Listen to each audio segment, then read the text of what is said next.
Continuando a correção do simulado da semana 4 para as terceiras séries do ensino médio, nós vamos agora para a questão número 8. O gráfico seguinte representa a distância S em quilômetros percorrida por um veículo em T horas, rodando a uma velocidade constante. Esse gráfico permite que se conclua corretamente que as grandezas S e T são tais que, observa aqui, ó, eixo X nós temos T, eixo Y nós temos S. Então, quando você tem lá a sua função de primeiro grau, por que eu estou falando função de primeiro grau? Porque o gráfico é uma reta. Bom, observa que no eixo X você tem T e no eixo Y S. Então, aqui você apenas substituiria. Você teria uma função S em função de T, onde no lugar do X você coloca T. Ok, então sua função ficaria assim. Então, observe que a sua função, ela agora começa com a letra S. Só com essa informação, você já pode descartar a alternativa C, que não começa com S, a alternativa D e a alternativa E. Ficamos entre a A e a B.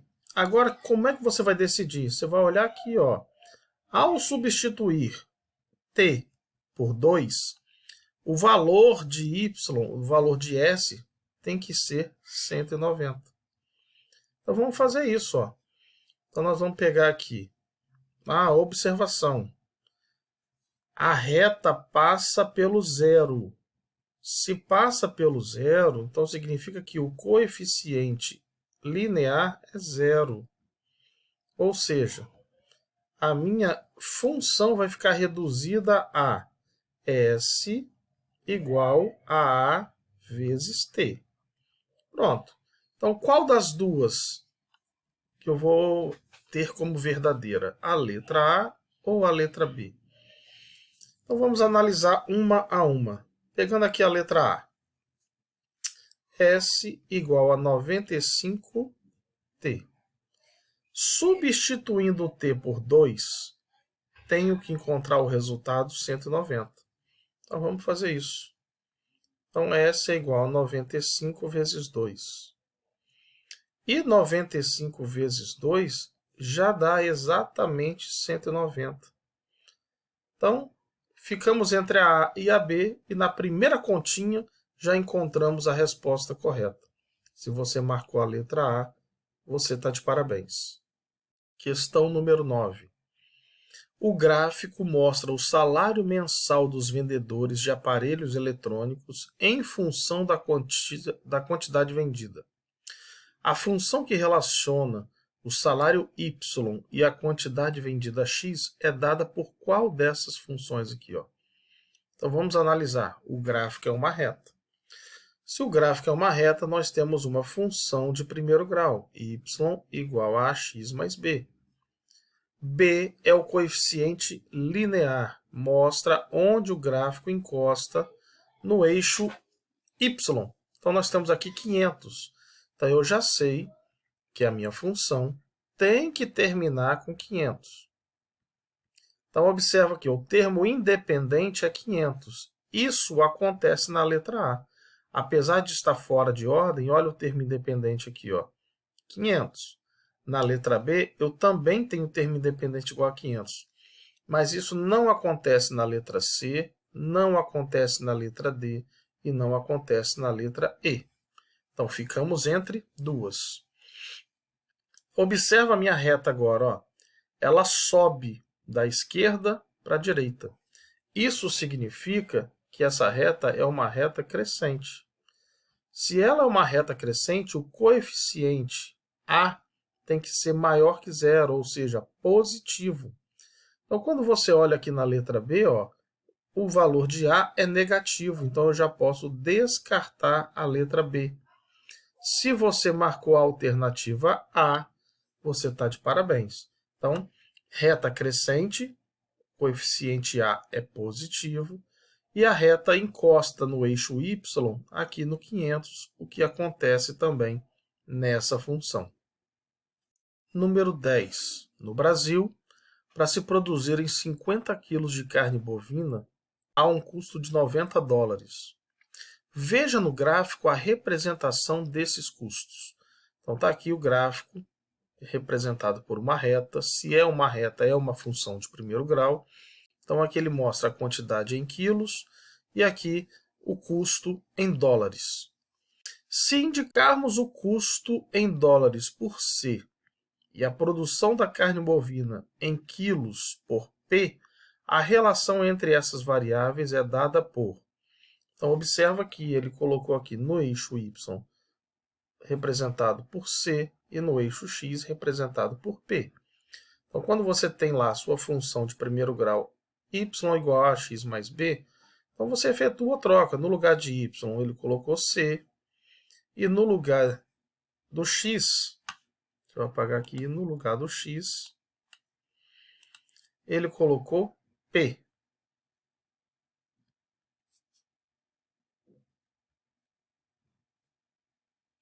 Beleza. Agora, observe o seguinte, o gráfico passa pelo zero. Isso significa que o coeficiente linear é zero. Então, vai ficar reduzido a C igual a vezes P. Pronto. Como é que eu faço para decidir qual dessas funções representa esse gráfico? Eu vou olhar para esse ponto aqui, ó. Esse ponto aqui em cima tem o valor de x valendo 150 e o valor de y valendo 270. Então, lembrando que o x está representado pela letra P e y está representado pela letra C. Então, vamos substituir. Substituindo o x, ou melhor dizendo, o P por 150, temos que encontrar o resultado 270.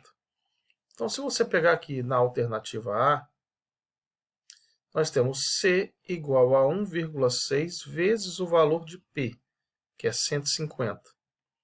Então, se você pegar 150 e multiplicar por 1,6, você acha 240. Não serve porque deveria dar 270. Na alternativa B, se você pegar 1,6 e 1,7. Se você pegar 1,7 e multiplicar por 150, você vai encontrar exatamente 1,7. Vamos lá, apagando.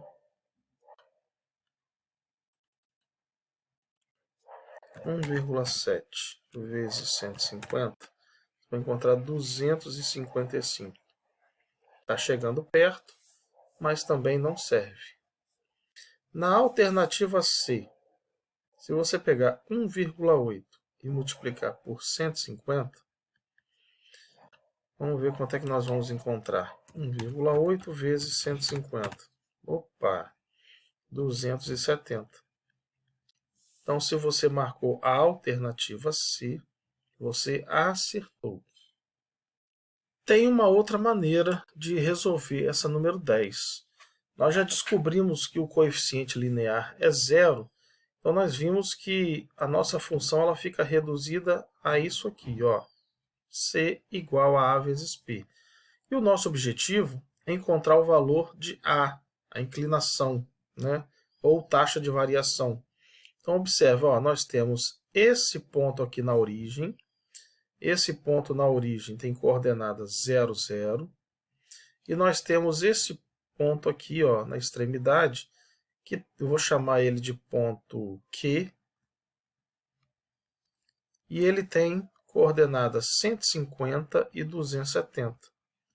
Como nosso objetivo é encontrar o coeficiente A, o coeficiente A ele pode ser calculado assim, ó, y do ponto Q menos y do ponto O dividido por x do ponto Q menos o x do ponto O. Então, você também pode encontrar dessa maneira. Então, substituindo, y do ponto Q vale 270 e o y do ponto O vale 0. dividido x do ponto Q vale 150 e o x do ponto O vale 0. Então, para você achar o coeficiente angular, basta dividir 270 por 150 ou dividir 27 por 15, né? Simplificando zero aqui. Pronto, se você divide 27 por 15, você encontra 1,8. Ou seja, a sua função será C igual a 1,8 vezes P. Então, a alternativa C.